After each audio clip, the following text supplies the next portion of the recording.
You can't see me, but I'm wearing an awesome Single Tracks hat right now. It's actually the reason my voice sounds so amazing. Okay, so maybe not, but you never know until you get a hat for yourself. Go to shop.singletracks.com to find Single Tracks hats, t-shirts, stickers, tubular headwear, and can coolers. Shipping is free within the USA, and your purchase helps support the Single Tracks podcast.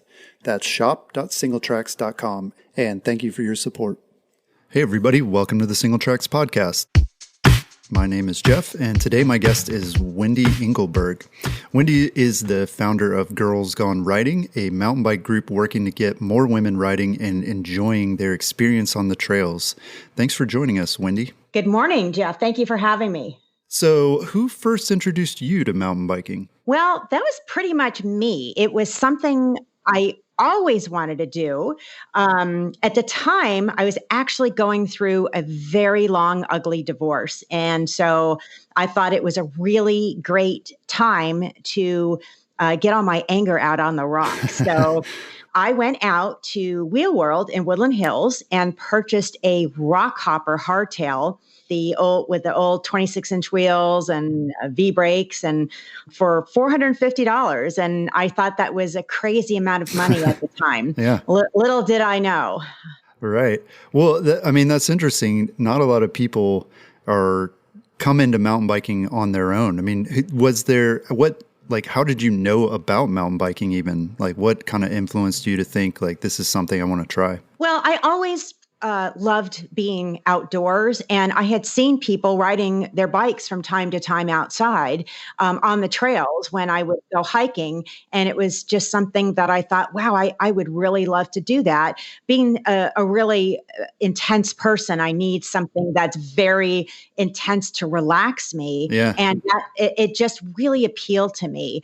And the minute I got a chance when I was going through my divorce at the time, and I felt I really need something for me and to take out all the stress on and something new so I can focus on something positive. That's when I'm doing it. I'm going to go buy a mountain bike. Yeah. I just decided to do that. Huh. Was it difficult getting started for you, just kind of jumping into it? No. It was hilarious and a little sad. What I did is I went online and I actually I was looking for women's groups. I didn't find any, but I did find Corba. And Corba is our local IMBA chapter, it's Concerned Off-Road Bicycles Association, which I'm actually a board member now. Oh, cool. And they used to have the Corba Fat Tire Festival at Malibu Creek State Park. And that's what I found. And they were having a skills clinic. So I put my bike on the back of my STS Cadillac at the time, which is a horrible, horrible car to take to the trail.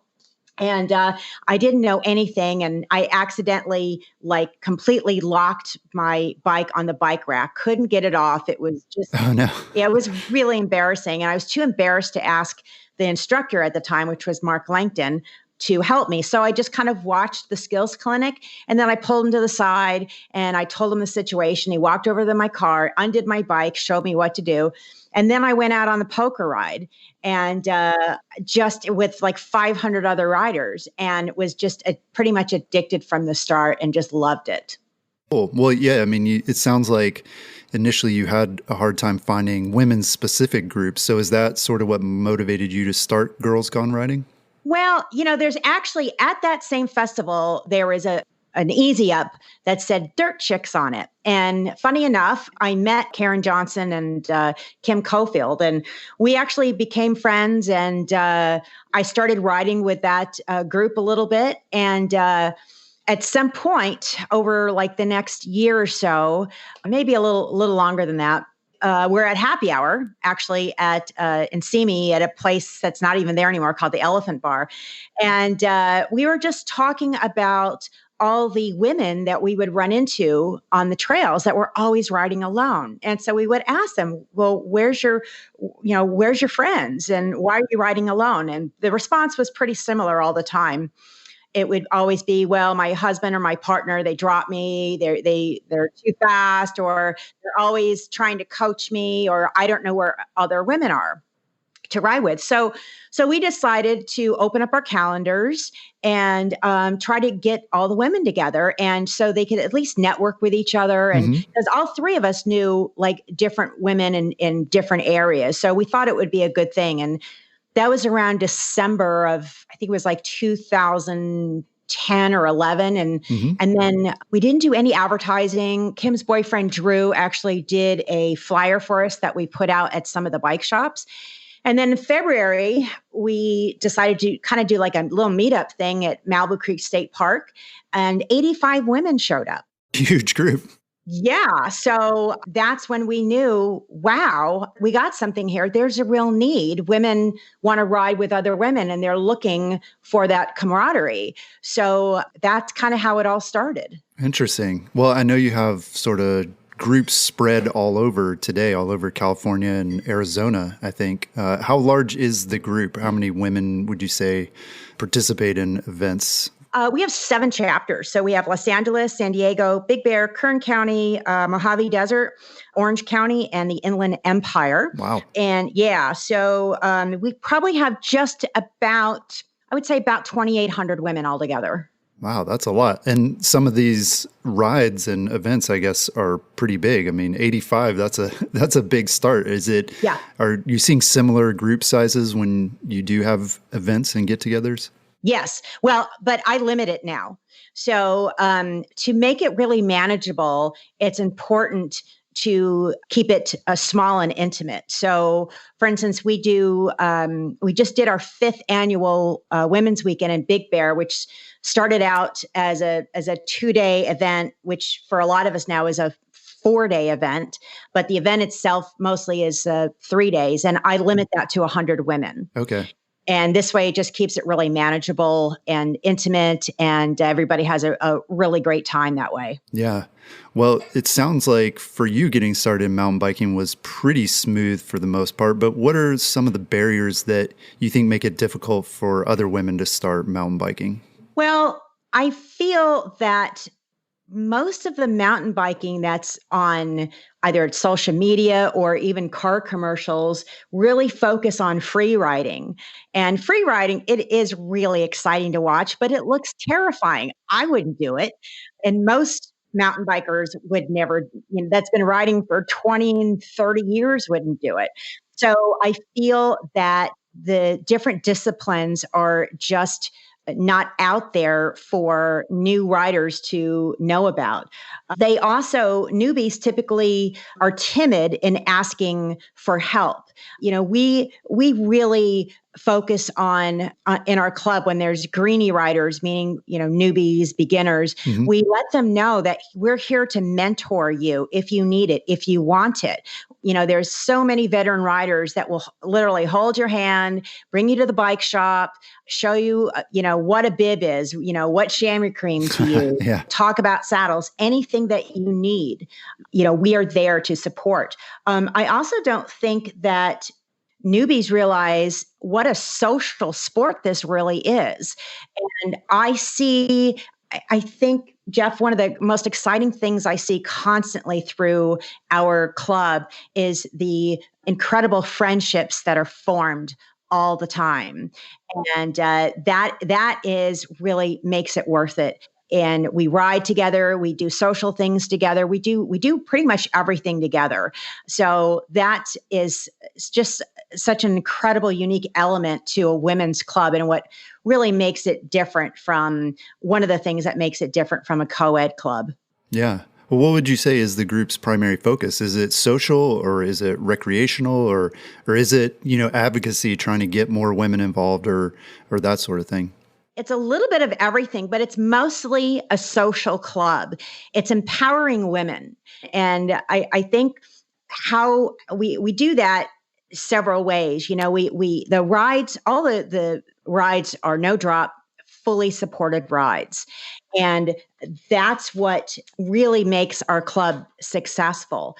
And holding fully supported rides basically means that you have a ride leader, you have a sweeper, you have a floater when necessary. You regroup, you do head counts, and it's very relaxed. So if the last person needs an extra 5 minutes at the top of that hill to rest, the whole group is going to wait for them before we move on. So it really makes it a good experience for everybody in that group. Yeah. Well, it seems like that can be tough, though. I mean, if everybody is waiting on one person, I mean, I guess the idea is that everybody kind of goes into it with the right attitude, that they're not going to leave behind the slowest rider. Do you have any other tips for leading a successful no drop ride? Well, oh, yes, very, very, very many. So the key to, I feel, our success is our rides are fully supported by trained volunteers. So I put on workshops for all the chapters. And in the workshops, I basically start off, it's a really fun day. We have a meet and greet. We get to know each other. And these are ride volunteers. And in order to be a ride volunteer, you need to be at least a blue level rider, both technically and fitness wise. And then I show a presentation that discusses everything from the history of the women's cycling movement to the history of GGR, to how to engage your community, and to how to deal with riders that maybe are not having a good day. Mm-hmm. And then we go out on the trail. We do everything from basic first aid, assessing the situation, to having each of the ride volunteers practice leading, sweeping, and floating. So each ride volunteer is trained, for one, and every club ride is fully supported. Now, we try to keep everything small. So say if 50 women show up, they're going to have their choice of going to a greenie 2 ride, a blue 2 ride. So we break up, and we have enough volunteers where, say there's 15 in a blue ride, we're going to break that group up into 2 groups again. So this way, everybody still will get their own ride. And the slower people are not going to get stressed out by holding up the faster people, because they're going to be in a group that's really tailored towards their fitness and their skill level. It's like one of the challenges, at least on the group rides I've been a part of, is that 1 or 2 people who are, as you said, not having a good day. So what do you do with someone like that? I mean, do you go back with them, or, how do you keep that from sort of affecting the rest of the group? Yeah. And that happens. It happens to us volunteers as well, for sure. I've had many bad days out on the trail, as I'm sure you have as well. We basically tailor the ride to whatever the group needs. So if there's one person that needs a little bit more attention, we're going to give that attention to the person. Typically, that is the sweeper's role to do that. Mm-hmm. That person typically is going to be in the back. They want to be, they don't want to go so fast, or they're not having a good day. They just kind of want a chill ride. So it ends up being a really social ride. And our sweepers do such a great job with just chit-chatting and keeping that person company and letting them know that they are fully supported, and they are not going to leave them. They're going to stay with them. Now, if they're like injured, or they're sick, or just something, or they get a call from their kids, they got to go, then they get escorted back. Because unless they're we know them really well, they're a veteran rider, we don't allow anybody to ride back by themselves. Yeah. Wow. That's pretty cool. And that's great that sort of framework exists so that people can feel comfortable and show up for these rides and have a good time. It's very structured. It has to be. We have very structured policies that are constantly changing, and for the better. And we always want to be as adaptable and flexible as we can. And that's what keeps our club growing, mm-hmm. and more women sticking with the sport, because it's not for everybody. We know that. And many women didn't grow up riding bikes. I didn't start riding a bike till I was 41. So yeah. So it was very new to me as well. Yeah. Well, speaking of that structure, on the Girlz Gone Riding website, there's a code of conduct that's pretty clear in terms of what's expected and some of the things that really are unacceptable on a group ride. Walk us through that code and talk about why it is so important to making the club successful. I think every sports club has to have a code of conduct. It's just kind of common sense. Practicing good sportsmanship is number one, because we're not just ambassadors for our club, we're ambassadors for mountain bikers on the trails. And so when we deal with hikers or equestrians, they don't know that, except from our jerseys that say, well, okay, it is pretty obvious. We're all in purple and GR, so it is pretty obvious. However, hikers and equestrians, they still associate us with all mountain bikers. So really important to always practice good sportsmanship on these multi-use trails. So we always represent mountain bikers in a courteous, friendly, and respectful manner. Unacceptable behavior is pretty much any behavior that would endanger another rider or themselves. Lack of respect, rudeness to other trail users, really pretty much common sense, not announcing yourself, riding recklessly, out of control. So we pretty much have a zero tolerance policy for all of those things, because it's so hard to keep many trails open these days, as you know, in many different areas. We're constantly fighting to keep multi-use trails open. So we want to ensure that we are outstanding members of our mountain biking community. So what sort of makes your women's only events and women's only group rides different, would you say, from a co-ed ride or maybe even a men's only ride? So many things. I really, it's just a different vibe when you ride with women versus men. And I ride with men all the time. I love riding with men. However, I'm very picky who I ride with, whether it's men or women. But when it's men, the men I ride with, I've been riding with those men for 14 years.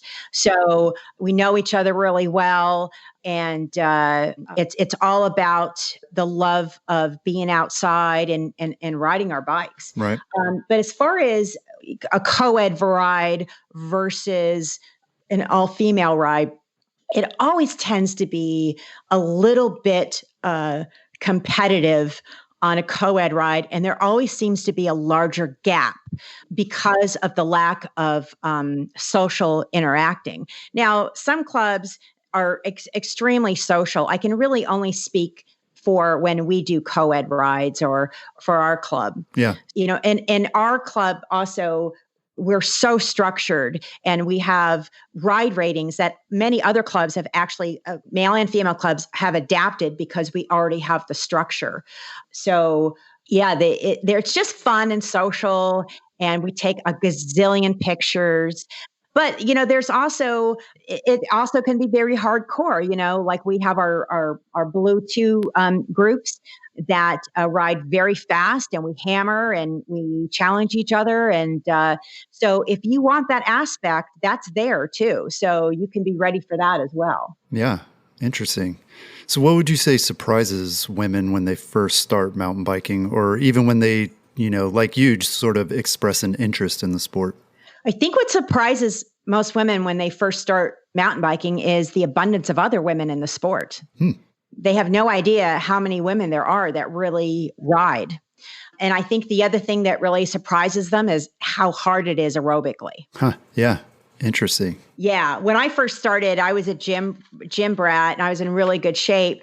And I couldn't believe how hard it was to climb a hill. It was absolutely brutal. Yeah. Interesting. Do you think there are still a lot of stereotypes, either male bikers' opinions of female riders or the other way around, that sort of get in the way of people maybe trying the sport or getting started?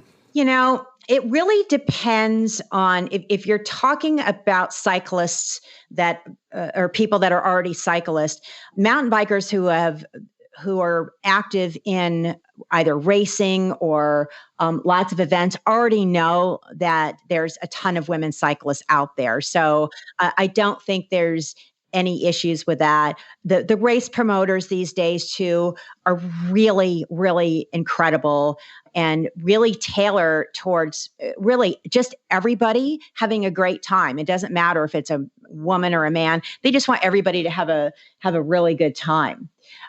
And there's a lot of women-specific events too that go on all the time that really empower women. And two good examples of that is the inaugural women's Red Bull formation event in Virgin that just happened. How exciting is that, right? Yeah. And then, of course, the Rome events, which I just attended, the Sedona event with 350 women.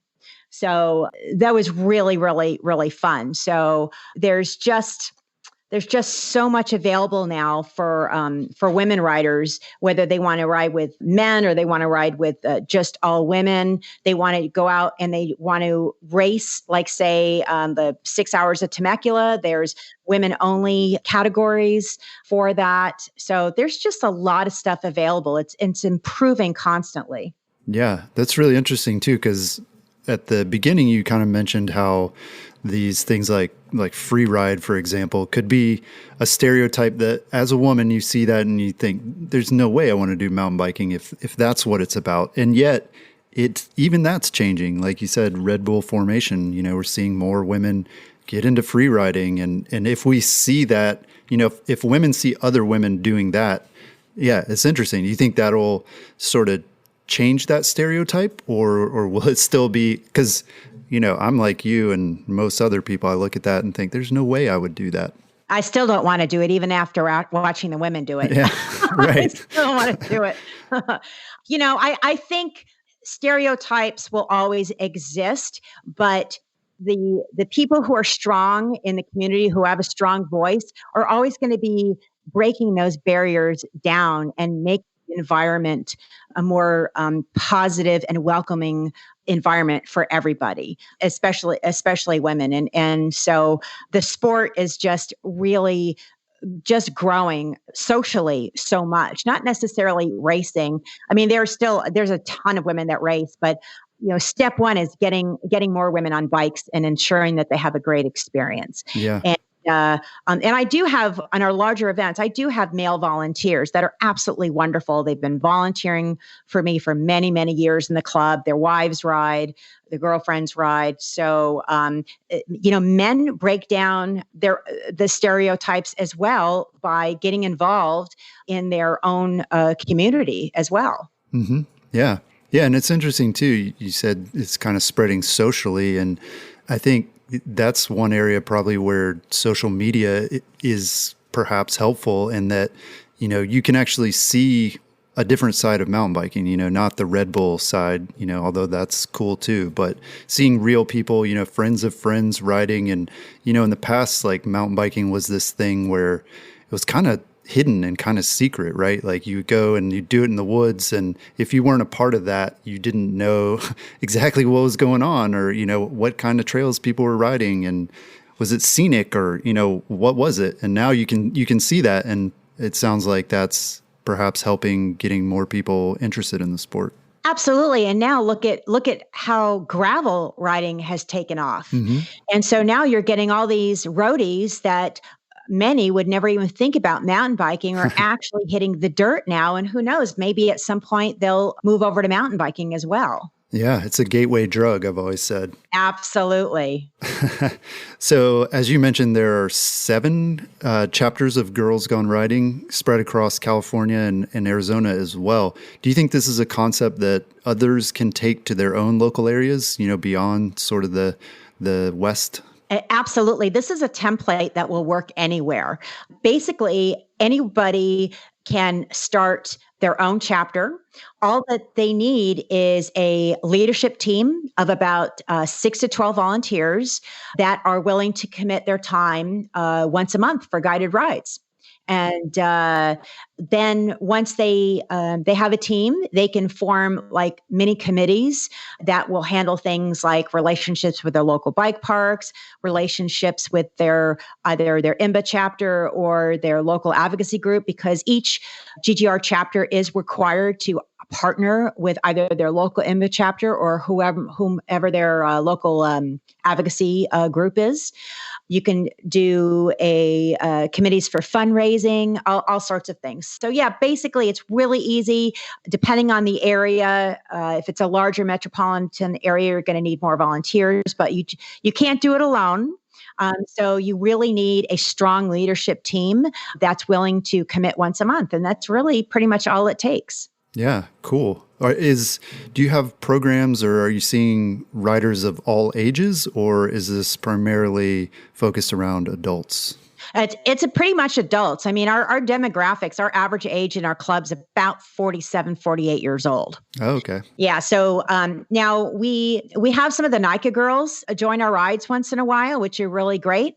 But the club basically is geared towards women only. We want them to get away from their kids and and leave the family, come out, be social, get involved in your community, and create a healthy life of friendship and health and pedaling your bike. So it's important to me to really keep it based on more of a adult women, because there's really nothing out there for adult women besides events as far as clubs go relative to mountain biking. Although there's more and more popping up now. We have Girlz Rock in Santa Cruz, which does a really great job.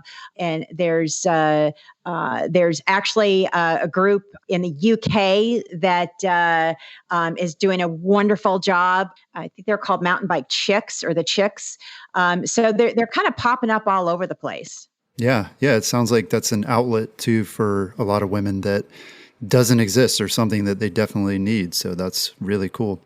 Are there any female athletes or leaders in the mountain bike industry that you view as particularly effective role models for you and other women? Yeah, absolutely. But I think that the women that I first look up to are my own leadership team, because in the club, because of their complete devotion to our club and community. And so my first respect always goes out to my own inner circle of leaders and my own directors, my own volunteers. As far as industry athletes, people that I actually follow and respect, I would say I probably have five. My first, of course, would be Lee Donovan. Lee has supported our community, our club, since day one. She's coached us for us constantly. She's donated her time to our festivals. She gives me guidance constantly with our club. She helped write the ride ratings for our club and did the final approval. She's super approachable, and she's just really fun. Leah Davidson. She's rides with the Cliff Pro team, and she's also the co-founder of Little Bellas. Also very approachable, really fun to ride with. Rebecca Rush. What is there not to say about this incredible athlete, and also very approachable? Yeah, she inspires a lot of people for sure. And oh, yeah. Especially on the gravel front, like you were saying, that's, I think, a real passion of hers. And she's getting a lot of people who weren't into cycling before into it because gravel is fun. Oh, yeah, absolutely. Sonia Looney is a great one, too. She is one of my favorite endurance athletes besides Rebecca. She is really makes herself available all the time, especially with her plant-based knowledge. And I think the final one of my top five would be Kat Sweet. What Kat's done with juniors in the Washington area is absolutely amazing. She's created this like gravity community of young people, and you watch like some of the videos, and these kids are just off the charts, having a great time. Cool. And they're learning all these group skills because they're riding together. And she has a dig too, which is fantastic. So they're learning all this responsibility as well as teamwork and riding. So I really, really respect what she's been doing. Awesome. Yeah, that's a great list. So do you think that the mountain bike industry does a good job addressing women in terms of the products that are available? You know, Jeff, it's always improving. When I first started, I thought I was doing a terrible job, just terrible. But Liv and Specialized really started doing a lot of women specific things. Right now, I think women have the best choice as far as riding apparel. We've never had such great choices before. However, we always have to shop online. It's very difficult to find good riding apparel in a bike shop, or at least a lot of choice. I think the companies that are doing really well in the area as far as apparel is, of course, She Beast, which is who we use, GGR, on our website. Specialized, they've always done a really good job with apparel, especially I've always loved their bibs. Shredley does a great job, Zoac, Castelli. There's a lot of great companies out there that just make great products for women. But there's also some smaller companies that do different types of products like Pedal Power. They make a chamois cream, a Joyride chamois cream. It's woman owned. And so I really like supporting that business. Shredley is woman owned. As far as bike companies, everybody's pretty much, with the exception of, I think, Liv, is really going to unisex bikes. And that's fine as long as the sizes are available in like extra small and small, and they're really truly sized correctly. For many bikes that say they're a size small, for an average size woman like myself who's 5'4", it's like a men's medium. They're way too big. Mm-hmm. So I think it's fine if everybody went unisex as long as the sizing is correct. And I know there's a lot of smaller men out there that need the same sizing as well. Liv still does a great job with all their women specific bikes. Ibis does a great job. Canfield, I actually own one of my bikes is a Canfield, and their men's small fits me like a glove. Perfect. Yeah. Pivot, Specialized, they're all doing a really, really good job with sizing. Yeah. Another company who is absolutely amazing in the women's community, who supports us all the time is and who you don't necessarily associate all the time with the bike industry, is REI. Yeah. They have a female CEO, right? I believe so. And we deal with, I deal with corporate out here, but our local shop is in Woodland Hills, California, where they allow us to hold meetings. We have clinics there. REI also supports our trail work. They do swag. They've been sponsors for our past events. They're just, and they come out and they build trails with us. I mean, they're really absolutely amazing, and just want to be all over the women's community. And we're really grateful for their support. Yeah. Well, I guess in some ways, we really have made a lot of progress, because a lot of the things that you're talking about, finding apparel in a bike shop and getting sizing right. I mean, I think a lot of men would say they have those same issues. So yeah, I think we're kind of getting closer to parity in some ways. Absolutely, absolutely. Men have many of the same issues that we do. I just feel that our issues stick out more because we're just so much more. We're so much louder. Yeah, absolutely. So, what is your vision for the future of Girlz Gone Riding, and how do you measure your success as an organization? My boss just asked me at dinner last night, how do you measure success? Same question last night. My vision is to have chapters all over the country. It's also to help other women in their community if they don't want to create a GGR chapter, they want to create their own club. My vision is to use our club as an example, as a basis, as a template for them to be successful, and for me to be their mentor to help them grow their own community. I measure success in our club by our sustained growth, seeing our club rides constantly grow, and just seeing women create their own committees. And I'll give you an example. We're a free club, so there's no dues. It's free. We only grow and are able to do things by pretty much private donations when people make donations. And sometimes you have to remind people of that. And, it's not free to go, and it's not free to go to city meetings. It's not free to have a website. It's not free to host a website. It's not free to have an email account that says Girlz Gone Riding on it. I mean, just all sorts of things. So So an example is two of the girls, veteran riders that are on my leadership team, just decided, Cammie and Kathy decided to form their own committee for our chapter, LA chapter, on how to do fundraising. And so I didn't even have to say anything. They just felt so entrenched and empowered themselves when in the club they felt they needed to do something more. So they decided to form their own committee and come up with a plan. And that's when I know I've done something right, where the club kind of runs itself. Yeah.